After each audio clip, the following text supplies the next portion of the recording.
ಹಲವಾರು ಡ್ರಗ್ಸ್ ಇರ್ಬೋದು ಸರಬರಾಜನ್ನ ಈ ರಾಜ್ಯ ಸರ್ಕಾರದ ಮುಖಾಂತರ ಒಳಗ ಜೈಲಿನೊಳಗೆ ಹೋಗ್ತಾ ಇದೆ. ಇವತ್ತು ದರ್ಶನ್ ಕೋರ್ಟ್ಗೆ ಹೋಗಿ ತೆಲುಗು ಭಾಷೆಗೆ ತಗೋಬೇಕಾದ್ರೆ ಇವ್ರು ಯಾವುದು ಕೋರ್ಟು ಇಲ್ಲ, ಏನೂ ಇಲ್ಲ, ಇವ್ರಿಗೆ ನೇರವಾಗಿ ಡ್ರಗ್ಸ್ ಹೋಗ್ತಾ ಇದೆ. ಅವ್ರಿಗೆ ಅವಶ್ಯಕ ಸೌಲಭ್ಯಗಳು ಕೂಡ ಅಲ್ಲಿ ಜೈಲಿನಲ್ಲಿ ಸಿಗ್ತಾ ಇವೆ. ಮತ್ತು ICC ಉಗ್ರರಿಗೆ ರಾಜ್ಯ ಆತಿಥ್ಯವನ್ನ ಇವತ್ತು ಗೃಹ ಇಲಾಖೆ ನೀಡ್ತದೆ ಅನ್ನುವಂಥ ಮಾತನ್ನ ಈ ಸಂದರ್ಭದಲ್ಲಿ ಸರ್ಕಾರದ ಮೇಲೆ ಆರೋಪವನ್ನು ಮಾಡ್ತಾ ಇದ್ದೇವೆ.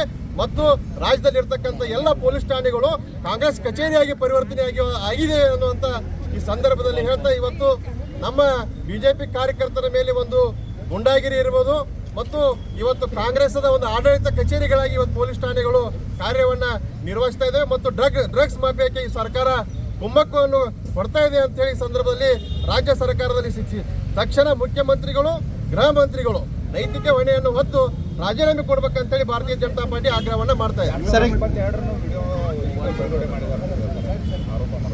ನೋಡ್ರಿ, ಅವರ ತಮ್ಮ ಆರೋಪವನ್ನು ತಾವು ನುಣುಚ್ಕೊಳಕ್ ಅವ್ರು ಏನು ಬೇಕಾದಾದ್ರೂ ಹೇಳ್ತಾರ.